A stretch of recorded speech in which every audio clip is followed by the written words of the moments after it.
Bismillahirrahmanirrahim. Dear learners, I hope that you enjoyed my online class. How are you? I expect you are well by the grace of Allah. I am also okay. আমি গত ক্লাসে past indefinite tense পর্যন্ত আমি ভয়েসের আলোচনা করেছিলাম। আজ past continuous টেন্সের ক্ষেত্রে সূত্রে ফেলে আমাকে সেটা করতে হবে। প্রথমে সাবজেক্ট, ভার্ব, অবজেক্ট, তিনটা বিষয়কে চিহ্নিত করতে হবে। চিহ্নিত করে সূত্র মতে অ্যাপোয়েম। যখন আমরা অবজেক্টকে সাবজেক্ট রূপে প্রথম বসাবো, খেয়াল রাখতে হবে সেখানে পাংচুয়েশন মার্কসের একটা ব্যবহার রয়েছে। পাংচুয়েশন মার্কসের ব্যবহারটা কি? প্রথম অক্ষরটা অবশ্যই বড় হাতের হবে। তাহলে আমরা এখানে কি করব? অ্যাপোয়েমকে আগে নিয়ে আসলাম। অ্যাপোয়েম।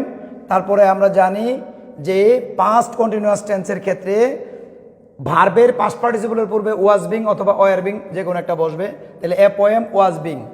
আর ভার্ব হচ্ছে এখানে রাইটের 3 নম্বর রূপ রিটেন বাই, সূত্রের বাই। আর হি আছে, আমরা যখন হিকে আমরা ভাঙবো, হির পরিবর্তে আসবে সাবজেক্ট, অবজেক্ট হয়ে বসবে হিম। দ্বিতীয়টাতে যাই আমরা, এখানে the man subject, catch verb, fish সেটা হচ্ছে অবজেক্ট। তাহলে আমি এখানে প্যাসিভ করি ফিশ, ফিশের সাথে আসবে ওয়াজ বিং। ক্যাচের পাস্ট পার্টিসিপল হলো কট বাই দ্য ম্যান।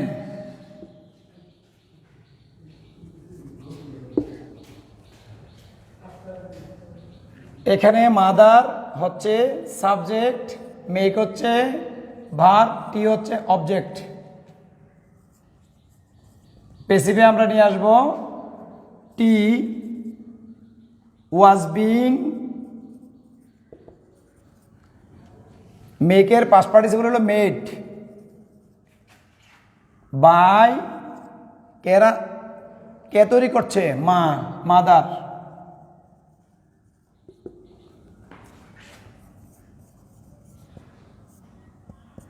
ঠিক সেটার মতোই চিহ্নিত করে এই ইউকে নিয়ে আসবো আমি। প্রথমে ইউর সাথে আসবে কি? Were being.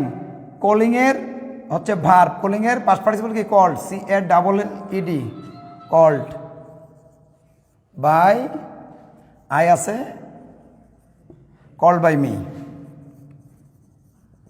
সেখানে বিভা সেটা সাবজেক্ট, ড্রয়িং অবজেক্ট ভার্ব, আর পিকচার হচ্ছে অবজেক্ট। তাহলে এটাকে এখানে বদলে a picture was being drawn, DRAWN, drawn by Bibha. এখানে প্রত্যেকটা জিনিস, he was writing a poem was being written by him. The man were catching fish was being caught by the man. Mother was making tea was being made by mother. I was calling you were being called by me. Biba was drawing a picture was being drawn by Biba. তার পরবর্তীতে আমি যাব past perfect tense.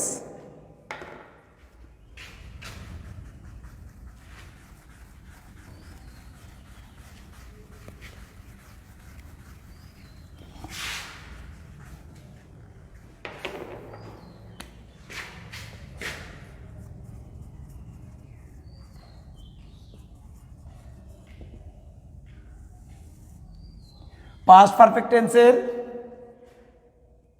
Same ওইগুলির মধ্যে আমরা খেয়াল রাখবো। Past perfect টেন্সের ক্ষেত্রে সূত্রতে একটু যাব। পাস্ট পার্টিসিপলের পূর্বে কি বসে? শুধু হ্যাড বিন। এটা মনে রাখবো হি হ্যাড ইটেন রাইস,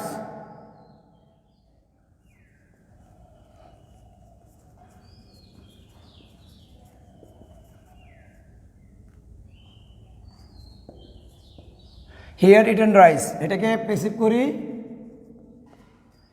রাইসটাকে আগে নিয়ে আসি, অবজেক্টটাকে আমি কি করব, প্রথমে নিয়ে আসব, তাহলে রাইস, আটটা বড় হাতের হয়ে যাবে রাইস। তারপরে সূত্রের হ্যাড বিন, খেয়াল রাখবে পারফেক্ট টেন্সে সবসময় বারটা 3 নাম্বার রূপেই থাকে, অর্থাৎ এটা অলরেডি এটা পাস্ট পার্টিসিপলে রয়েছে। তাহলে been eaten by him, the boy had pleased আস,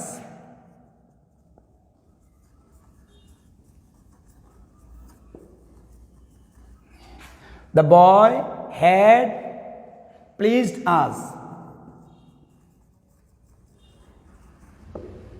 এই আজটাকে আমি অবজেক্ট আর দি বয়টা হচ্ছে সাবজেক্ট আর প্লিজড হচ্ছে ভার্ব, সেটাকে ভেঙে করব। তো উইকে ভাঙলে কি হয়, পেসিভের ক্ষেত্রে আজ থাকলে হবে উই, উই, তারপরে সূত্রে আনবো had been,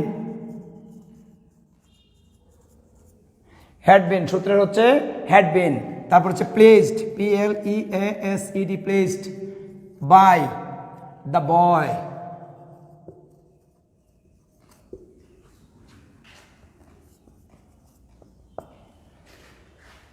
he had been eaten rice,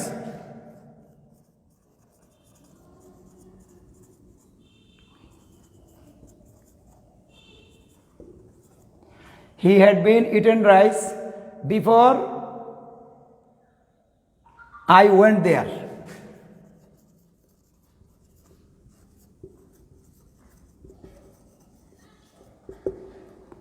এই বিফোর আই ওয়েন্ট দেয়ার পরটাই হচ্ছে একটা ক্লজ, ক্লজের কোনো পরিবর্তন হয় না, ক্লজের কোনো পরিবর্তন হয় না। তাহলে ক্লজের আগের অংশ যেটা আছে সেটা থেকে আমরা বয়সটাকে করব, করে ক্লজটা যেভাবে আছে সেভাবে আমরা বসিয়ে দেব। তাহলে পেসিভের,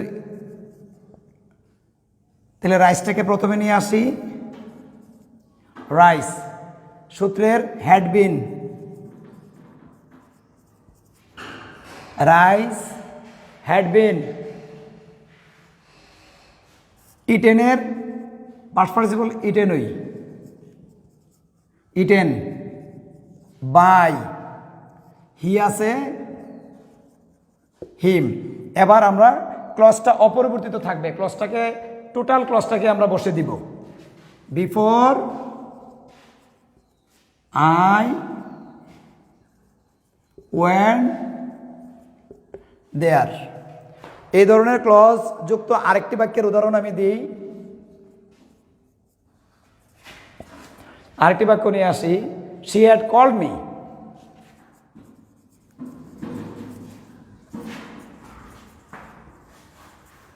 she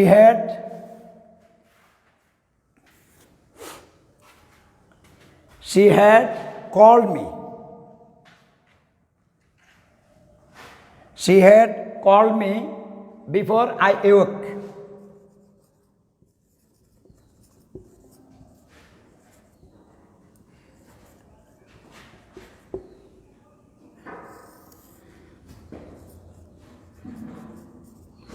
এই অংশটা হচ্ছে ক্লোজ। আমার মনে হয়, দুঃখিত, এই উপরের সেন্টেন্সে আমার একটা ভুল আছে, দুঃখিত, এখানে শুধু হ্যাড আসবে। He had eaten rice before I went there, আর rice had been eaten by him before I went there. এবার she had called me before I awake. Past perfect টেন্সের ক্ষেত্রে সবসময়, টেন্সের ক্ষেত্রে আমরা জানি দুটি কাজ অতীতে সংঘটিত হয়েছিল, তার মধ্যে অপেক্ষাকৃত একটি কাজ আগে এবং একটি কাজ পরে হয়, সেই বিষয়টা আমরা জানি। তো এখানে মিকে ভাঙ্গি, এই অংশের অবজেক্ট, এটা ভার্ব, এটা হচ্ছে সাবজেক্ট। মি হচ্ছে আই, সূত্রের had bin, I had been. এবার আনবো আমরা ভার্বের 3 নম্বর রূপ। ইতিমধ্যে কল 3 নম্বর রূপেই রয়েছে, কল্ড, ভার্বের পাস্ট পার্টিসিপল। তারপরে হচ্ছে বাই, সে আছে, হার, ক্লজ অপরিবর্তিত থাকবে।